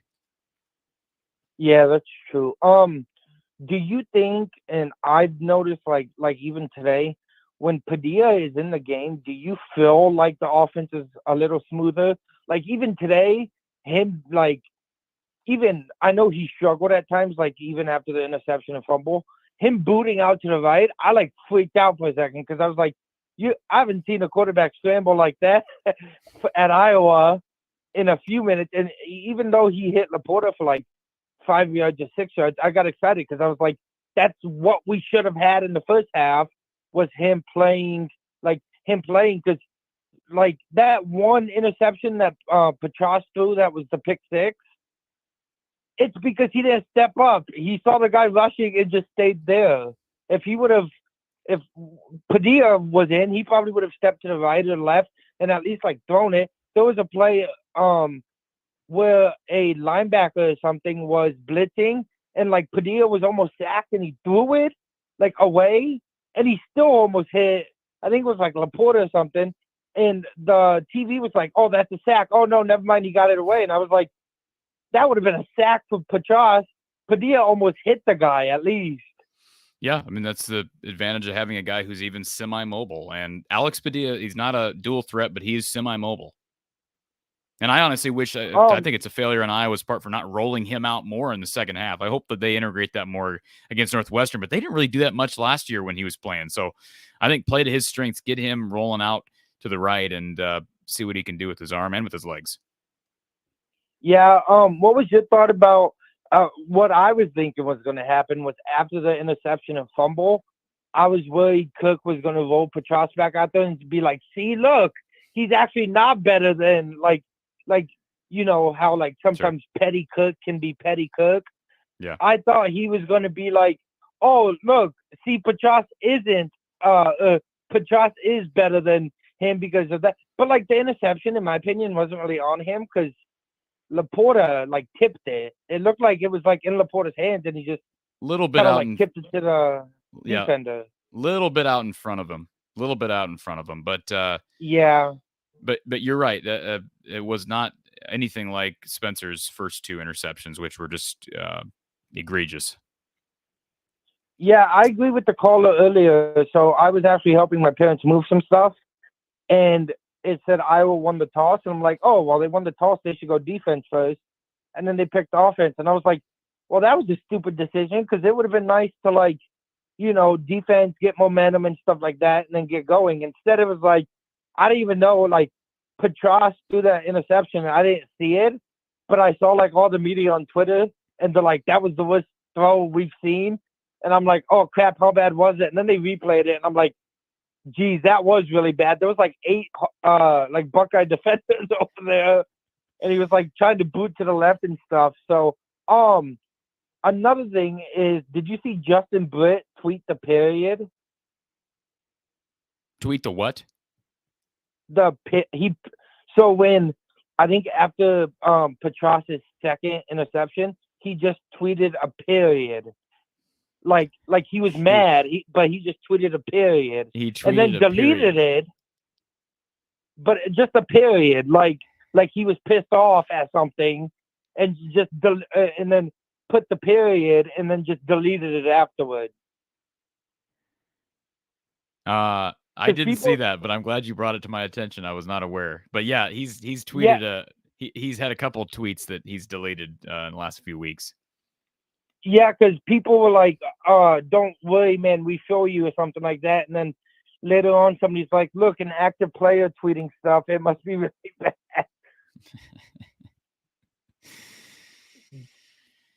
Anything else, sir? I appreciate your call.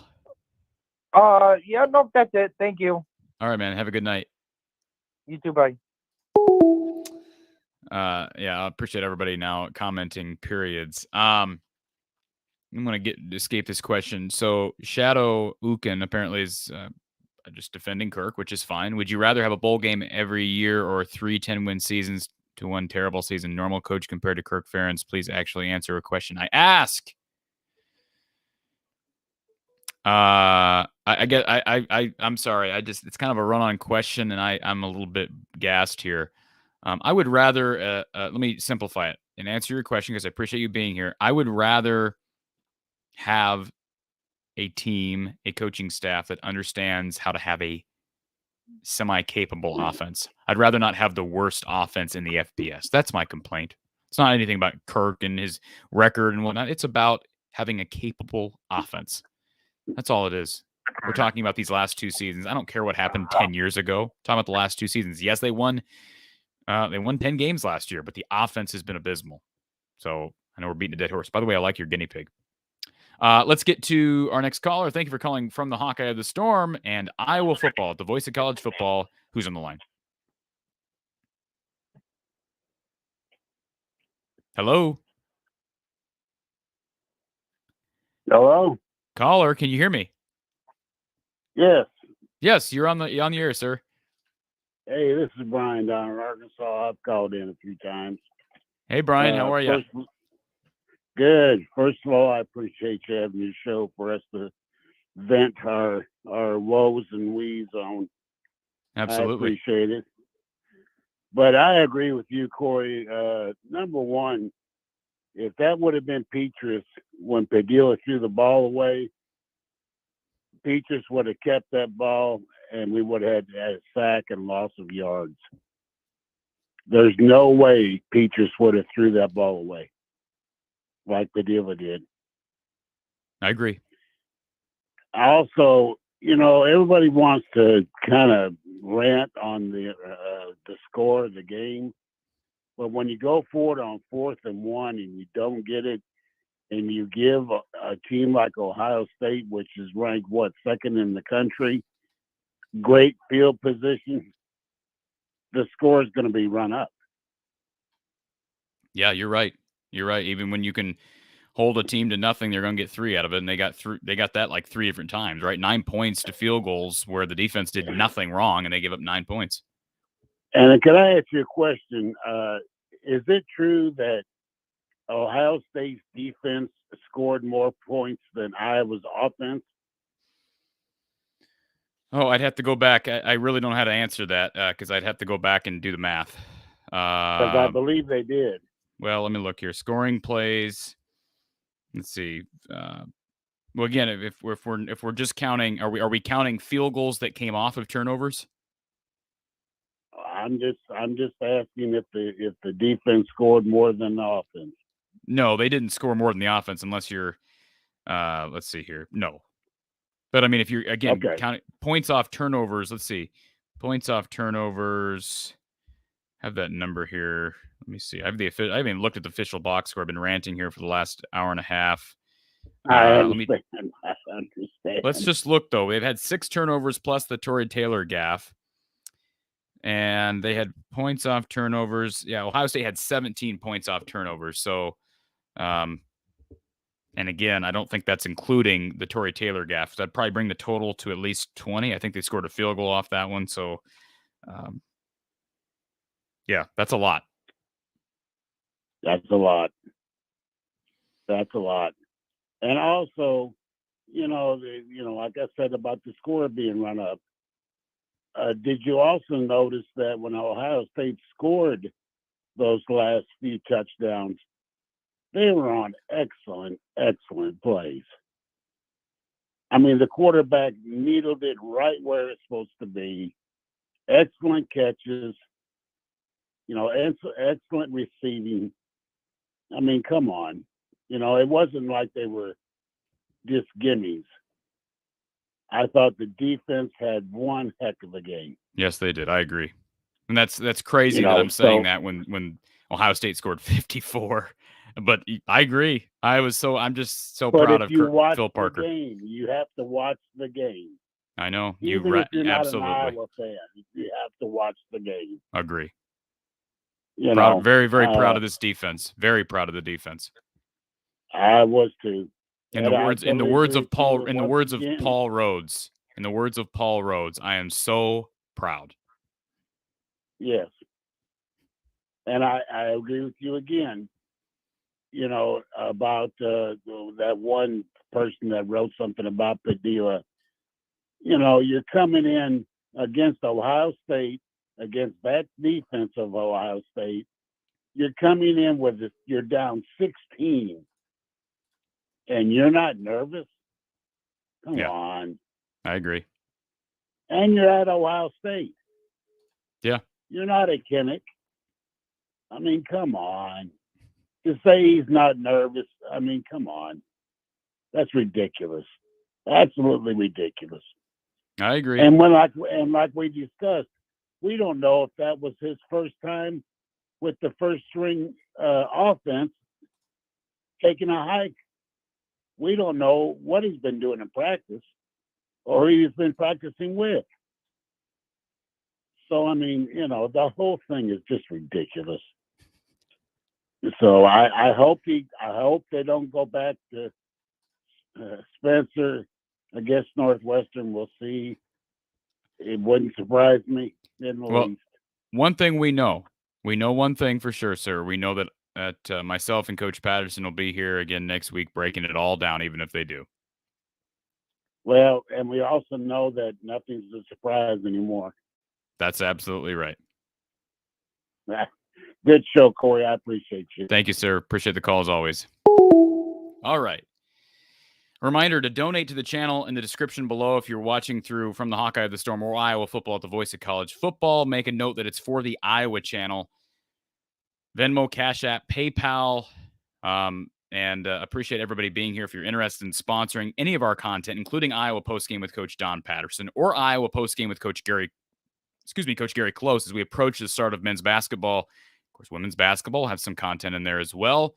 Reach out to me from the Eye of the Storm at outlook.com. That's from the Eye of the Storm at outlook.com. We will be back with Coach Patterson tomorrow night for Iowa Postgame with Coach Don Patterson, 7 p.m. Central Time. Be there or be square, live here from the Hawkeye of the Storm and Iowa football at the voice of college football. And our final call of the night, Thank you for calling from the Hawkeye of the Storm and Iowa football at the voice of college football. Who's on the line? Corey. John Dalfell here, man. Hey, John. Hey. I've been trying to get in here for the last few weeks, and I always get shut out. So good talking to you. Terrible game. Oh man, what do you say? You know, I mean, it's just confounding. I hope that a change is made at OC, but you know, do you think Barta can force Kirk's hand? Could he? He has the authority to, but will he? Don't think he has the spine to do that. I hate to say that. Yeah. No, I'd be surprised. I mean, I've heard from different sources that online when people think he's done, meaning Brian can't come back. And I Kirk thinks he's untouchable, and maybe he is untouchable. You know, certainly bringing Brian in the first place took some, arrogance. And, I've looked into this nepotism policy at the U, and it's pretty interesting stuff because they have all these different rules for conflicts of interest, and this certainly hiring your son to come in as OC, or, I guess he started off at O-line coach, I think. Yep. Back in 2014. They have all these policies in place, but it starts under the premise that the conflict can't be avoided. Right. So what I want to know is what made Brian Ferentz so special that they just had to hire him as compared to anybody else in the country that they could have gotten. I would like to know how that hiring, what took place to determine he was the best candidate for even the O-line coaching position. I bet there wasn't hardly any type of search. Bill Belichick did Kirk a favor in allowing Brian to get a start with the Patriots, and that was his resume. And so I think that's how they were able to escape the narrative of nepotism, even though it's still very much alive.